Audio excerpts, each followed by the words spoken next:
The Muslim Brotherhood, which also has never carried out a terrorist attack on Americans. I'm not for either one, just for the record. No, nor am I. I don't have strong feelings about either one, for the record. But why do we talk about both so much? It's been my experience. I first came to this realization when I first joined the CIA.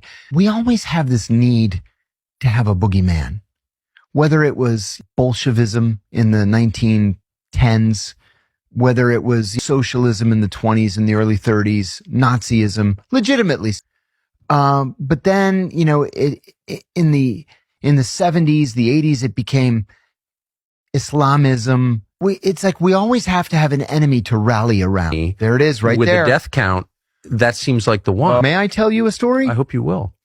When I was the senior investigator on the Senate Foreign Relations Committee, 2009 to 2011, end of 2011, I told the then chairman, John Kerry, I wanted to go to Afghanistan to do a formal Senate study on the heroin poppy crop. Afghanistan at the time was producing 93% of the world's heroin. So I flew to Afghanistan, went to Bagram Air Base. I told them I needed to fly to Kandahar and then to Lashkar Gah, which is the capital of Helmand province. I was doing this study. Now, as a senior congressional staff member, I had the rank of brigadier general. This is the only time in my life I ever pulled rank on somebody. I said, they wouldn't take me down there. I said, I'm not asking you. I'm telling you, you are going to fly me to Kandahar. Then we will fly to Lashkar Gah and we'll fly back to Bagram. They relented. We went to Kandahar, did some meetings. When we got to Lashkar Gah, as you're landing, for as far as the eye could see, all you see is heroin poppy. So I said, I want to go into the poppy fields. I want to find a farmer. I want to talk to him. I had security. I had a translator, Pashto translator. We just drive out into the fields. Sure enough, we stumble on a poppy farmer. I asked him a very naive question. I said, instead of poppy, why don't you grow things that have two growing seasons, like tomatoes or onions or pomegranates? Right.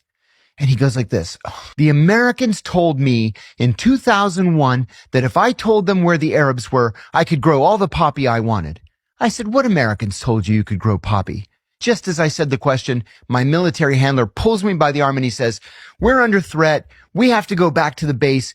I never got an answer. We got back into the Jeep. They took me back to the helicopter. I flew back to Bagram. Actually, like out of a movie. I come back to Washington. I said to the chief investigator, I said, I'm onto something here. This is not good. I wrote it all up just as I collected it. I had a friend at DEA, the Drug Enforcement Administration, and I called him. I said, listen, I'm going to send you a paper, eyes only. I just want your thoughts on it before I send it to John Kerry. He calls me back a couple days later and he says, buddy, you know you're not going to get this paper published, right? I said, why not? He said, Afghanistan produces 93% of the world's heroin. Almost all of that heroin goes to Iran and Russia. We want them to be addicted to heroin. It weakens their societies. I never got it published. Fast forward years later. That's disgusting. We've got a fentanyl epidemic in this country. That fentanyl is coming from China and Mexico. They want us to be addicted to fentanyl because it weakens our society. That's why we're in the predicament that we're in.